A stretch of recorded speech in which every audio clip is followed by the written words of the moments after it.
कुरान और हदीस में हम मिस्री के दो ऐसे तरीके, औरत बहुत ज्यादा खुश होती है और तमन्ना करती है मेरा शोहर मेरे साथ अज़दवाज ताल्लुक़ कायम करे, और इन दो तरीकों को कुरान ने भी बयान किया है और हदीस में भी बयान हुआ है।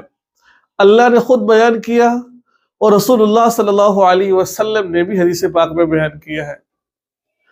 अगर आप ये दो तरीके सीख लेते हैं, इस गुफ्तगू को सुन लेते हैं, यकीनन आप अपनी बीवी को बहुत जल्दी मुतमईन कर लेंगे और वो आपसे बहुत ही ज्यादा खुश होगी।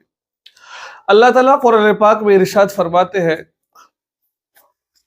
आयत का मफ़हूम है फलम्मा तगश्शाहा हमलत हमलन खफीफा।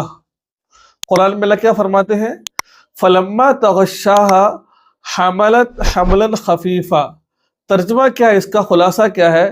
यानी जब मर्द ने औरत को ढांप लिया तो इसे हल्का सा हमल रह गया, तो इसकी सूरत क्या बनती है? इसकी सूरत ये बनती है कि औरत नीचे लेटी हो, ठीक है, जो एक कुदरती तरीका है, और मर्द उसके ऊपर लेटा हो, ठीक है, और जो औरत की टांगे हैं, जो आप बेहतर समझते हैं, जो जिनकी शादी हो चुकी है, कि जब औरत चित लेटी होती है और मर्द उसके ऊपर लेटा होता है, टांगे उठा लेता है, उसको कुरान ने बयान किया है। ये कोई बेहयाई वाली बात नहीं है, मैं आपको कुरान सुना रहा हूँ, कुरान पाक की आयत सुना रहा हूँ।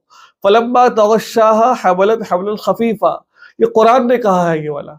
तो इस तरीके से हम मिस्री करोगे तो हमल भी ठहर जाएगा, औरत को लज्जत भी खूब मिलेगी, ठीक है। एक तरीका ये है। अब हदीस पाक में अल्लाह के हबीब सल्लल्लाहु अलैहि वसल्लम ने कौन सा तरीका बयान फरमाया? देखो, अगर तो ये बातें बेहयाई वाली है तो फिर कुरान पाक के अंदर लिखी हुई है। अगर ये बातें बेहयाई वाली है तो अल्लाह के नबी ने इसको बयान किया है। कुरान क्या कहता है? इज़ा क़अद बैन शअबिहा अर्बअ सुम्मा जहदहा। यानी कि इसका मतलब ये है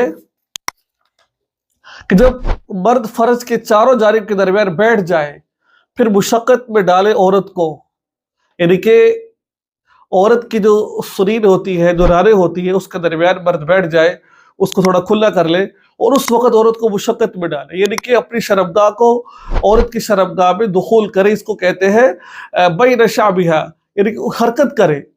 तो ये जो तरीका है, इसी तरीकों को कुरान पाक ने भी बयान किया है और इसी तरीकों को रसूलुल्लाह सल्लल्लाहु अलैहि वसल्लम ने भी बयान किया है।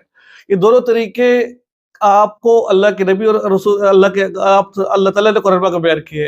अगर आप इस तरीके से मिस्री करते हैं तो यकीनन औरत हावला भी होगी और उसको लज्जत भी मिलेगी, जो मकसूद है वो पूरा हो जाएगा। इसके अलावा और बहुत सारे तरीके हैं, आप किसी भी तरीके से बीवी से मिस्री कर सकते हैं, चाहे वो कोई भी तरीका हो, लेकिन अगर इस तरीके से करेंगे तो इससे औरत को हमल भी ठहरेगा और फायदा भी ज्यादा होगा। तो मुझे उम्मीद है कि आपको ये वीडियो अच्छी लगी होगी, कुछ सीखने को मिला होगा। दुआ में याद रखिएगा। अस्सलाम वालेकुम व रहमतुल्लाहि व बरकातहू।